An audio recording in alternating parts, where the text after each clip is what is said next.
বান্দা ছোটবেলা যখন তুমি গর্ভে ধারণ করো, তোমার মার কোলে যখন তুমি থাকতা, বান্দা তোমার মার কোলটা ছিল তোমার বাথরুম। সুবহানাল্লাহ। বান্দারে তোমার মাকে যদি তুমি মা বলে ডাক দাও, তোমার মা বড় খুশি হই। তোমার আব্বাকে যদি তুমি আব্বা বলে ডাক দাও, তোমার আব্বা বড় খুশি হয়। তোমার মা, তোমার বাবা দিন রাত 24 ঘন্টা মেহনত করে মাথার ঘাম ফাটাই ফেলে, পায়ের ঘাম ঝরাইয়া, মাথার ঘাম ঝরাইয়া তোমাকে মানুষের মতো মানুষ করেছে। একদিনও কোনোদিন ভাবে নাই আমার শরীরটা নষ্ট হয়ে যাচ্ছে। তোমার মা একদিনও ভাবে নাই আমার শরীরটা দুর্বল হয়ে যাচ্ছে। তুমি কেমনে সুখে থাকবা, শান্তিতে থাকবা? সেই মা তোমার জন্য সর্বক্ষণ পেরেশান করতে। এই মা বাবার যে আল্লাহ তাআলা আরো 99 ভাগ ভালোবাসে তোমাকে। আল্লাহ বলেন, বান্দা মা তোমাকে ভালোবাসতে পারবে কিন্তু ধনী বানাইতে পারবে না। মা তোমাকে ভালোবাসতে পারবে কিন্তু জান্নাত দিতে পারবে না। মা তোমাকে ভালোবাসতে পারবে, স্নেহ দিতে পারবে, মমতা, কিন্তু আমি আল্লাহর জাহান্নাম থেকে রক্ষা করতে পারবে না। বান্দা আমি আল্লাহ দয়াময়, রহমানুর রহিম, গফফার, সত্তার। বান্দারে জীবনের সব গুনাহ যদি আমি আল্লাহর সামনে নিয়ে দাঁড়াও আর বলো আমি গুনাহ করছি, আমি আল্লাহ তোর জিন্দেগির সব গুনাহ মাফ করে আমি আল্লাহ তোর গুনার জায়গা নেক দ্বারা ভরপুর করিয়া দে। এই জন্য আল্লাহ রাসূল সাল্লাল্লাহু আলাইহি ওয়াসাল্লাম 1400 বছর আগে বলে গেছেন, আত্তাইবু মিনাজ যামবি কামাল্লা যামবালাহু। যে ব্যক্তি গুনাহ থেকে তওবা করে আল্লাহ তাআলা এমন ভাবে তাকে মাফ করে গো যে তার আমলনামার মধ্যে কোনো গুনাহই থাকে না, এমন করে দেয় যেমন বান্দা কোনো গুনাহই করে নাই। আল্লাহ তাআলা বলেন, বান্দারে যে গুনাহ করো, যেই গুনাহ করো না কেন, যেই নাফরমানি করো না কেন, আমি আল্লাহর সামনে কাঠগড়াই দাঁড়াইয়া জমিনের মধ্যে যদি তওবা করে ফেলো, বান্দা তোমার সব গুনাহ তো ক্ষমা করব। বান্দা গুনার জায়গাটা আমি আল্লাহ নেক দ্বারা বদলায়া দিব।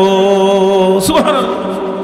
আল্লাহ তাআলা বলতেছেন, এই দুনিয়ার মানুষ, ওয়াকাদা রাব্বুকা আল্লা তা'বুদু ইল্লা ইয়্যা। তোমাদের রবের পক্ষ থেকে ফয়সালা, নির্দেশ হচ্ছে তোমরা তোমাদের রবের দাসত্ব করবা, ইবাদত করবা, বন্দেগী করবা, আর কারো বন্দেগী করবা না, দাসত্ব করবা না, গোলামি করবা না, ইল্লা ইয়্যা, শুধু তিনার কি করবা? ইবাদত করবা। আল্লাহর ইবাদত বন্দেগী করলে কি হবে? ফায়দাটা কি? উপকার কি? আল্লাহ বলেন, বান্দা ফায়দা আমি আল্লাহ দুনিয়াতে তোমাকে সর্ব উৎকৃষ্ট যে ফায়দাটা দিব, সেই ফায়দাটা হলো দুনিয়ার মধ্যে রিজিকের অভাব অনটন আমি আল্লাহ দূর করে দিব। সুবহানাল্লাহ। বান্দা আমি যখন তোমাকে সৃষ্টি করেছিলাম, সৃষ্টির সূচনার সময় ফেরেশতারা বলছিল, আল্লাহ তুমি কেন তোমার প্রতিনিধি বানাইবা, পাঠাইবা, আমরাই তো যথেষ্ট। আল্লাহ বলছিলেন না, وَإِذْ قَالَ رَبُّكَ لِلْمَلَائِكَةِ إِنِّي جَاعِلٌ فِي الْأَرْضِ خَلِيفَةً قَالُوا أَتَجْعَلُ مَن يُفْسِدُ فِيهَا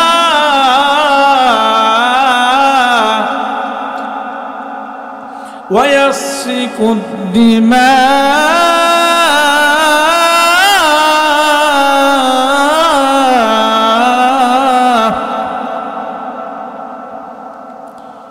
ونحن نسبح بحمدك ونقدس لك قال إني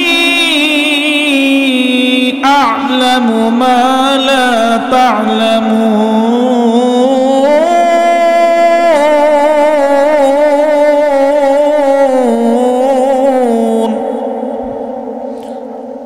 আল্লাহ বলছিলেন এই ফেরেশতারা আমি আল্লাহ দুনিয়ার মধ্যে খলিফা ফিল আরদি খলিফা জমিনে আমার প্রতিনিধি বানাবো প্রতিনিধি পাঠাবো সৃষ্টি করব তোমরা কি বলো ফেরেশতারা বলছিলেন ক্বালু মা ইউফসিদু ফিহা ওয়া ইয়াফসিকুদ দিমা ওয়া নাহনু নুসাব্বিহু বিহামদিকা ওয়া নুকদ্দিসু লাক আল্লাহ এরা তো দুনিয়ার মধ্যে গিয়ে ফিতনা ফাসাদ করবে রক্তপাত করবে ওয়া নুসাব্বিহু বিহামদিক আল্লাহ আপনার তাসবিহ আপনার প্রশংসা গাওয়ার জন্য বলার জন্য করার জন্য আমরাই তো যথেষ্ট কাফি আল্লাহ বলছিলেন ক্বালা ইন্নী আ'লামু মা লা তা'লামুন আমি আল্লাহ যা জানি তোমরা তা জানো না সুবহানাল্লাহ কত বড় আদরের বান্দা এই জাহান্নামে দেওয়ার জন্য বানাইছেও হ্যাঁ আল্লাহ তাআলা বলেন বান্দারে তুমি যখন রুকুর মধ্যে যাও সুবহানা রাব্বিয়াল আযীম ও বান্দা সুবহানা রাব্বিয়াল আ'লা যখন তুমি বলো আমি আমার রহমতের ফেরেশতাদেরকে ডাইকা ডাইকা বলি আরে ফেরেশতার দল তোমরা বলছিলা আমি যেন আমার বান্দাদেরকে দুনিয়ার মধ্যে না পাঠাই তারা ফিতনা ফাসাদ করবে মারামারি করবে কিলাকিলি করবে রাজনীতি নিয়ে তারা রক্তপাত করবে দেখো না আজকে ছায়া জমিনের মধ্যে আমি আল্লাহর দাসত্ব করতেছে আর বলতেছে সুবহান রাব্বিয়াল আযীম সুবহান রাব্বিয়াল আ'লা আল্লাহ আপনি মহান সুমহান পবিত্র আল্লাহ গো আপনার মতো সুমহান পবিত্রমান কেউ দুনিয়ার মধ্যে নাই আল্লাহ তাআলা বলেন বান্দারে দুনিয়ার মধ্যে তুমি যখন আমি আল্লাহকে স্মরণ করো আমি আল্লাহ রহমতের কোটি কোটি ফেরেশতাদেরকে নিয়ে তোমার তাসবিহ পাঠ করি সুবহানাল্লাহ আর ফেরেশতাদেরকে বলি আরে ফেরেশতারা যে বান্দাকে দুনিয়ার মধ্যে পাঠানোর জন্য তোমরা নিষেধ করছিলা দেখো না তাকাইয়া আমার বান্দা আমি আল্লাহর জন্য পাগল হইয়া সিজদার মধ্যে যাইয়া কান্নাকাটি করতেছে আমি নাকি পবিত্র আমি নাকি মহান এরে ফেরেশতারা বলো না আমার এই বান্দা কি আমার জান্নাত দেখেছে বলেন না জাহান্নাম দেখেছে বলেন না আল্লাহ এত সুন্দর জান্নাত এই মানুষগুলা দেখে নাই আপনার এত কষ্টের জাহান্নাম এই মানুষগুলো দেখে নাই আল্লাহ বলেন আরে ফেরেশতারা আমার বান্দা কেন আমার গোলামি করতেছে বলে মালিক আপনার জাহান্নাম থেকে রক্ষা পাওয়ার জন্য আপনার সুন্দর জান্নাতের মধ্যে যাওয়ার জন্য আল্লাহ বলেন এ ফেরেশতারা যে জান্নাত আমার বান্দা না দেখা শেষ রজনীতে সিজদার মধ্যে পড়ে আমি আল্লাহকে ডাকে ও মালিক তোমার জাহান্নাম থেকে আমাদেরকে রক্ষা করো তোমার জান্নাতের মেহমান আমাদেরকে বানায় নাও যে বান্দা জান্নাত দেখে নাই জাহান্নাম দেখে নাই এরপরেও জান্নাতের লোভ আমার বান্দা ভুলে না আমার বান্দা জান্নাতের আশা অন্তরের মধ্যে লালন করা ছাড়ে না জাহান্নাম দেখে নাই এরপরও জাহান্নাম থেকে পানা চাইতেছে তোমরা সাক্ষী থাকো তোমাদেরকে সাক্ষী রাখিয়া আমি আমার বান্দার জীবনের সব গুনাহ মাফ করে দিলাম। আল্লাহ মাফ করতে চান না? আল্লাহ তাআলা তার কুরআনুল কারীমের মধ্যে বলেন, ইয়া ইবাদিয়াল্লাযীনা আসরাফু আলা আনফুসিহিম লা তাকনাতু মির রাহমাতিল্লাহ। ইয়া ইবাদিয়াল্লাযীনা আসরাফু আলা أنفسهم لا تقنطوا من رحمة الله إن الله يغفر الذنوب جميعا إنه هو الغفور الرحيم। আমার বান্দাকে আমি আল্লাহ মায়ার কণ্ঠ দিয়া মায়ার সুর দিয়া ডাকি, এ ইবাদ, হে আমার বান্দা, আমার গোলাম। 60 বছর 70 বছর 80 বছর জিন্দেগি আমি আল্লাহ দিয়েছিলাম, ধ্বংস করে দিয়েছো খেলাই খেলাই। বান্দারে, আমি আল্লাহর কাছে এখন আসি। লা তাকনাতু মির রাহমাতিল্লাহ, আমি আল্লাহর রহমত থেকে তুমি বঞ্চিত হয় না। আমি আল্লাহর রহমতের আশা ছাইরা দিও না, নিরাশ হয় না। বান্দা চলে আয় শেষ রজনীতে। দুনিয়ার সবাই ঘুমের ঘরে ঘুমায়া যায়, দুনিয়ার সব পাখি তার বাসার মধ্যে একা একা বাচ্চা নিয়ে ঘুমায়। ও বান্দা,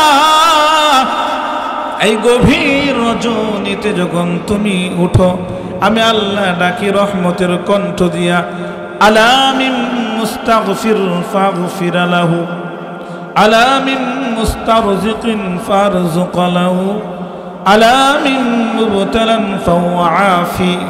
ও আমার বান্দা, কে আছো? আলা মিন মুস্তাগফির ফাগফির লাহু, জীবনটাকে গুনাহ করতে করতে ধ্বংস করে দিয়েছ। নামাজ রোজা ভালো লাগে না। বান্দারে, আমি আল্লাহর সামনে দাঁড়া, আমি আল্লাহর সীমাহীন কুদরতি পায়ের মধ্যে তোর কপালটা লাগাইয়া দে। বান্দা, জিন্দেগির সব গুনাহ আমি আল্লাহ ক্ষমা করব তো করব, তোর নামটা আমি আল্লাহর খাঁটি বান্দাদের নামের সাথে যোগ করে দিব। এমিয়া আল্লাহ ভালোবাসে না? কেমন ভালোবাসে! 100 থেকে 99% আল্লাহর হাতে রাখছে ভালোবাসাটা, আর 1% দুনিয়ার মধ্যে ছাড়ছে। 1% যে ছাড়ছে, এর মধ্যে ছাইরানা মার কাছে রাখছে, আর 12 আনা পৃথিবীর সকল মাখলুকের কাছে বন্টন করে দিছে। এই জন্য কুকুর কুকুরের বাচ্চাকে ভালোবাসে, মুরুগ মুরুগের বাচ্চাকে কি করে ভালোবাসে, বিড়াল বিড়ালের বাচ্চাকে ভালোবাসে, গরু গরুর বাচ্চাকে ভালোবাসে। এই ভালোবাসাটা আল্লাহ তাআলার পক্ষ থেকে পাওয়া।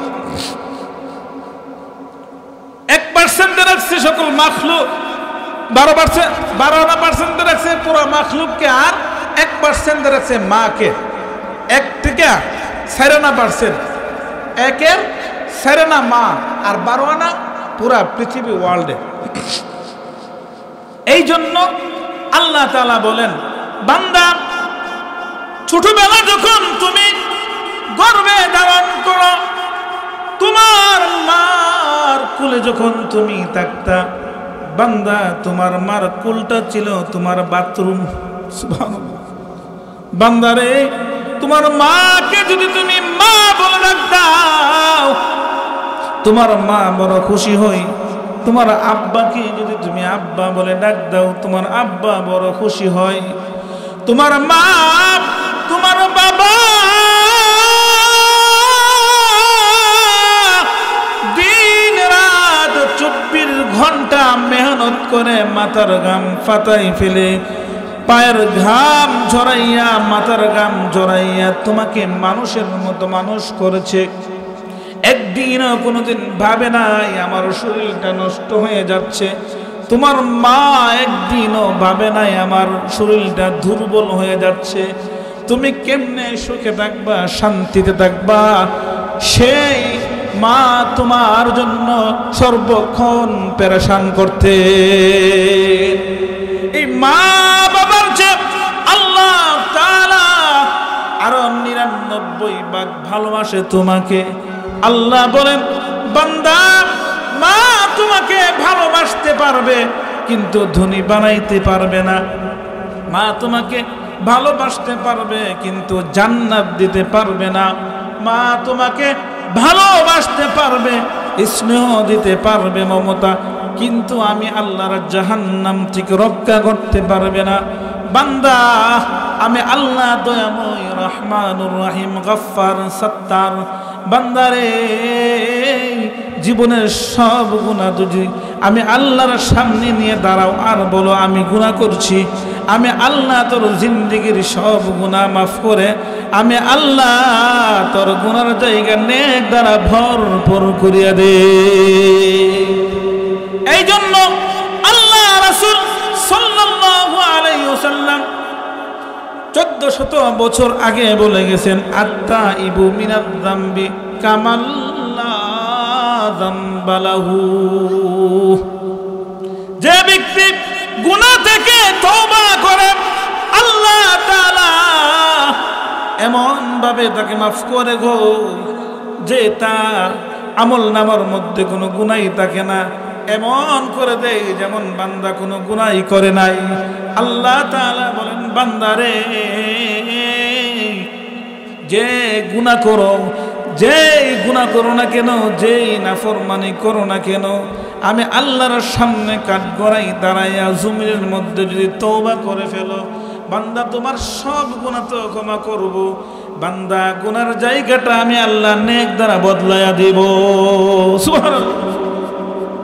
ভালোবাসে আল্লাহ আমাদেরকে, কেমন ভালোবাসে আল্লাহ।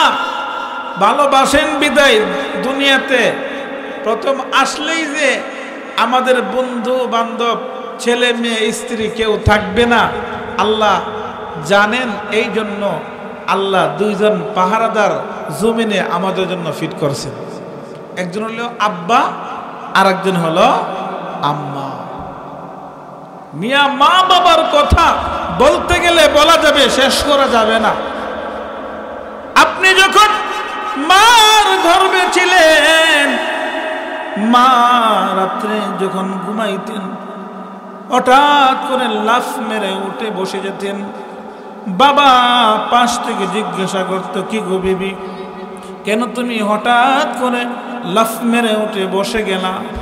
মা চোখের পানি ছাড়িয়া ঠোঁট 2টা ভাঙ্গিয়া কাঁদতেন আর বলতেন, স্বামী, হ্যাঁ আপনি তো বুঝবেন না, আমার পেটের মধ্যে আমার জাদু, আমার বাছাধন, আমার কলিজার টুকরা, আমার সন্তানটা, আমি যখন ঘুমায়া যাই আমার সন্তানটা আমার পেটের মধ্যে নড়ানড়ি করে। হঠাৎ যখন আমার কলিজার মধ্যে লাথি মেরে, ওই ব্যথায় আমি আর ঘুমায় থাকতে পারি না, ছট করে ঘুম থেকে উঠে বসে যায়। এরপরও মা ওই সময় বলতে পারতেন, স্বামী, এই সন্তানটা আমার ভিতরে অনেক যন্ত্রণা কষ্ট দিচ্ছে, একটু বিষ আনেন, বিষ নামক ওষুধ আনেন, সন্তানটাকে মেরে ফেলি। মা বলে, স্বামী আপনি ঘুমিয়ে যান, আমি বসে থাকি। বসে থাকলেও মা শান্তি পাইতেন না, আপনি পেটের মধ্যে যন্ত্রণা দিতেন। যেদিন আপনি জমিনের মধ্যে আগমন করবেন, ওই দিন মা সূচনা থেকে নিয়ে ব্যথায় কাতর হইয়া দুনিয়ার মানুষদেরকে ডাকাডাকি করতেন, এই পাড়াপতি বেশি আমার বান্ধবীরা কোথায়, আমার স্বামী কোথায়? স্বামীর হাত ধরে মা বলতেন, স্বামী হে, আমার এমন একটা ব্যথা অনুভব করতেছি যে ব্যথার কারণে মনে হয় পৃথিবীতে আমি আর বাঁচব না। স্বামী দুনিয়ার মধ্য থেকে যদি আমি চলে যাই, আমার সন্তানটাকে আপনি আমার দিকে তাকাইয়া লালন পালন করে। তা মানুষের হয়েই তাকে। মা ঠোঁট ভাঙ্গিয়া বলতেন, এমন ব্যথা যে ব্যথা আমি সহ্য করতে পারতেছি না, মনে হয় আমার মৃত্যু হয়ে যাবে।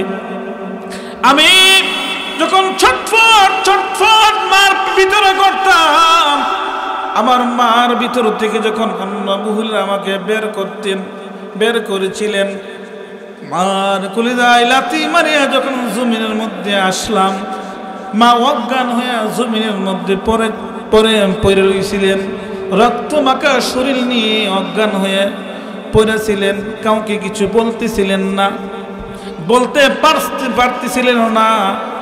অন্য অন্য মহিলারা মাকে বলতেন, এই সন্তানটাকে জন্ম দিতে যাইয়া আজকে মহিলাটার এই অবস্থা।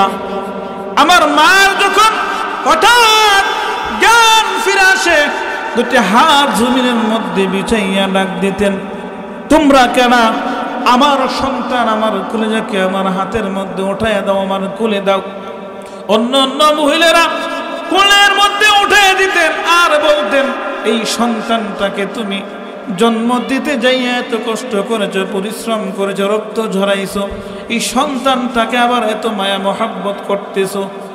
আমার আব্বার মা তাদের কথায় উত্তর দিতেন, তোমরা বুঝবা না, তোমরা জানবা না, আমার সন্তানটাকে আমার কলিজা টুকরাটাকে আমি যখন করে নেই রে, 2 গালে 2টা চুমু খাই, 10 মাস 10 দিন যে পেটের মধ্যে কষ্ট করেছিলাম, সব দুঃখ আমি এই মুহূর্তে ভুলে ফেলেছি।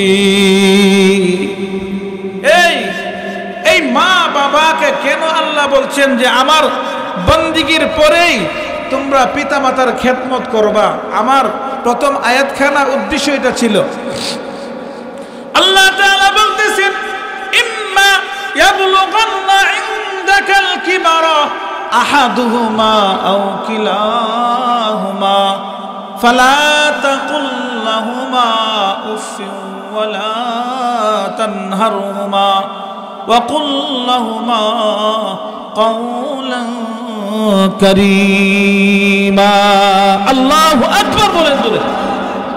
আল্লাহ বলতেছেন, ইম্মা ইয়াবলুগান্না ইনদাকাল কিবারা, তারা যদি তোমার কাছে এমন অবস্থায় পৌঁছে যায়,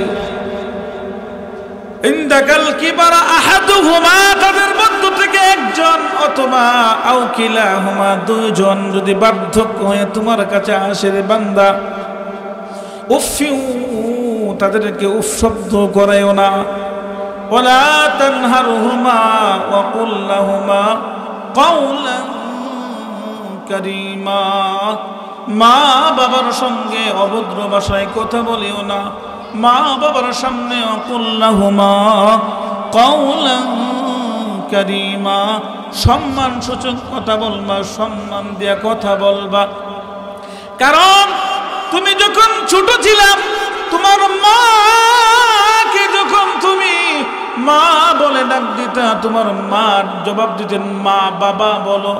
100 বার যদি বলতেন বাবা, তোমার বাবা উত্তর দিতেন বাবা বলো। তুমি যদি 500 বার যদি বলতা আব্বা এটা কি, তোমার আব্বা 500 বার জবাব দিতেন আব্বু এটা অমুক জিনিস তমুক জিনিস। তোমার আব্বা আম্মা কোনোদিন তোমার প্রতি ক্লান্ত বোধ করে নাই, অশুদ্ধ বোধ করে নাই, অসহ্য বোধ করে নাই, অসহ্য হয় নাই। কারণ তুমি তাদের উরুস থেকে আসা, তাদের পেট থেকে আসা, তোমার মার পেট থেকে তুমি আসা, এই জন্য তোমার মা তোমাকে তাদের জান থেকেও বেশি ভালোবাসতে। আজকে আমরা সমাজে শুনি, দেখি অনেক মা বাবা আমাদের কাছে নালিশ করে, হুজুর আমার সন্তানটা আমার কথা শোনে না, এই সন্তানটার জন্য কত কষ্ট করেছি। আরে কত মাই আমাদের কাছে কেঁদে কেঁদে বলে, হুজুর আমার সন্তানটা যখন আমার কোলে ঘুমাইতো, আমার দুধ খাইতো, ঘরের মধ্যে অনেক ভালো ভালো কুরমা ফুলাও গোশত রান্না হতো, আমার স্বামী বলতো তুমি এটা খাও, তোমার শরীরটা দুর্বল। আমি আমার স্বামীর কথাই উত্তর দিতাম, আপনি বুঝবেন না, আমি যদি জালযুক্ত গোশত খায় আমার শরীরটা ভালো হওয়ার জন্য আমার বাচ্চাটার সমস্যা হয়ে যাবে। আমি যদি ঠান্ডা পানি বেশি করে খাই আমার কলিজার টুকরার ঠান্ডা লেগে যাবে। আমি যদি অন্য অন্য ফল ফ্রুট আমি খাই আমার সন্তানের ঠান্ডা লেগে যাবে। মা সব সময় দুর্বল হয়ে যেতেন, না খাইয়া না পুইরা আমাকে পড়াইতেন। ওই মাকে যারা কষ্ট দেয় আল্লাহ রাসূল বলেন ওমা নারুকা ওয়া জান্নাতুকা, তোমাদের মা তোমাদের জন্য জান্নাত, তোমাদের মা বাবা তোমাদের জন্য জাহান্নাম। বলে মা বাবা কেমনে আমার জন্য জান্নাত, কিভাবে আমার জন্য জাহান্নাম? বলে তোমার মা বাবাকে যদি তুমি মোহাব্বত করো, ভালোবাসো, সম্মান করো, খেদমত করো রে, মা বাবার এই খেদমতের কারণে তুমি জান্নাতি। আর মা বাবার অন্তরে যদি কষ্ট দাও, এই কষ্ট দেওয়ার কারণে তোমার কপালে লেখা নাও তুমি জাহান্নামী। এ মিয়া, মা বাবা আল্লাহর ইবাদত বন্দেগী দাসত্ব করার পরে মা বাবার সেবা। এই জন্য আমাদের এলাকার মধ্যে আগে মুরব্বীরা গাইতেন মা বাপেরে জেগো দে গো বদগালি, বলতো নাকি মুরব্বীরা মহিলারা বলতো মা বাপেরে জেগো দে রে বদগালি, তার কপালে লেখা আছে সুনকালি, তার কপালে লেখা আছে সুনকালি। মা বাবাকে যদি কষ্ট দেন আপনি বেঈমান হয়ে মরার সম্ভাবনা এবং দুনিয়ার মধ্যে লাঞ্ছনা বাঞ্ছনা অপমানিত হয়ে মরতে হবে। রিজিকের অভাব অনটন আপনাকে ধরবে, সম্মান থাকবে না, মানুষ সিয়া সিয়া করবো। গ্রামের ভাষা মানুষ কি করব? সিয়া সিয়া করব এই বদদুয়ার কারণে। এই জন্য আমরা আম্মা আব্বার খেদমত করবো তো ইনশাআল্লাহ।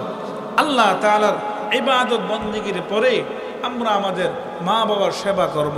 মা বাবার গোলাম মা বাবার সামনে গোলাম হয়ে থাকবো। মা বাবা যদি ডাক দেই নফল নামাজ ছাইরো আইসা বলবে আমার মা ডাক দিছে। এখন তো মাকে দেখতে পারি না, শ্বশুর শাশুড়ি ডাকটা দিলে কলজারা ফাইটা জায়গা, শ্বশুর আর শাশুড়ি ডাকটা দিলে কলজারা ফাইটা জায়গা। আম্মা কি লাগবো? জামাই আপনি কই বাড়ির? জামাই কালকে আইতে। আমার কটার সময় তা? 9টার সময় গেলে ফজর সময় গিয়ে বইতে যেমন হি বিডি আর জন্ম দিছে। আর মা যদি কল দেখো ফুট কয়া সরে বাজার আছি, কোন সময় আসবে? আমার তো সময় হইলে বাবা একটু পান নিয়ে আসিস আমার জন্য। মা পান পছন্দ করে তো একটু পানের কথা বললে বাড়িতে আসলে জিজ্ঞাসা করে কিরে পান আনস নাই? মন নাই? আরে পানটা তো মন ছিল না। কত ফের করিও না। নাউজুবিল্লাহ। আল্লাহ কইছে উফি ওয়ালা তানহারহুমা, মা বাবাকে উফ শব্দটা বলতে পারবা না, অভদ্র ভাষা বলবা দূরের কথা। ওয়াকুল্লাহুমা কাওলান কারীমা, মা বাবার সঙ্গে তুমি সভ্য ব্যবহার করবা, অসভ্য ব্যবহার করতে পারবা না। এটা আমি আল্লাহ তাআলার আদেশ। আর আমি আল্লাহ তাআলার আদেশ মোতাবেক যদি তুমি না চলো, আমি আল্লাহ অপমানের মালা দুনিয়ার মধ্যে তো পরাইবই, কাল কিয়ামতের মাঠে আমি আল্লাহর জাহান্নামে তোমাদেরকে নিক্ষেপ করব। এ মিয়া, মা বাবার দোয়ায়ে আল্লাহর ওলি হওয়া যায়, মা বাবার বদদোয়ায়ে নাফরমান হওয়া যায়। এটা দুনিয়ার মধ্যে ইতিহাসের পাতায় অক্ষরে অক্ষরে লেখা আছে, ঠিক না? বাইজিদ বুস্তামি রাহিমাহুল্লাহ কি ছিলেন? মা বাবার সেবায় বড় ওলি ছিলেন। মিয়া, মা বলছিল এই সন্তান আমার শরীরটা ক্লান্ত, উঠতে পারতেছি না, 1 গ্লাস পানি নিয়ে আসো, 1 গ্লাস পানি নিয়ে আসো, আমি খাবো। বাইজিদ বুস্তামি গেলেন, 1 গ্লাস পানি নিয়ে আসলেন।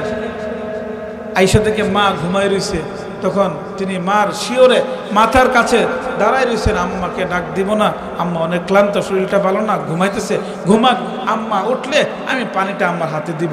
মা ঘুম থেকে উঠলেন, উঠে দেখে বাইজিদ বুস্তামি তো মাথার পাশে দাঁড়ানো। বাবা তুমি ঘুমাও না, এত রাতে দাঁড়াইছিলা? আম্মু আপনি ঘুমাইতেছেন? কষ্ট হবে, এই জন্য ডাক দিই নাই। আল্লাহ তাআলার কাছে তিনার মা একটা দোয়া করছে, আল্লাহ তুমি আমার সন্তান বায়েজিদ বুস্তামিকে বিশ্ব বিখ্যাত একজন উলি বানায় দাও। আল্লাহ তাআলা বলেন সাথে সাথে আমি আল্লাহ দোয়া কবুল করে নিয়েছি। সুবহানাল্লাহ।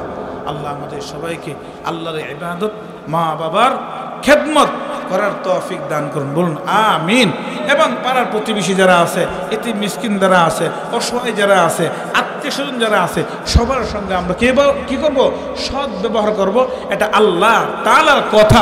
আল্লাহ আমাদের সবাইকে যে কথাগুলি বললাম প্রত্যেকটা শুদ্ধ কথা, সহি কথার উপর আমল করার তৌফিক দান করুন, বলুন আমিন। ওমা আলাইনা ইল্লাল বালাগ। আসসালামু আলাইকুম ওয়া রাহমাতুল্লাহি ওয়া বারাকাতুহু।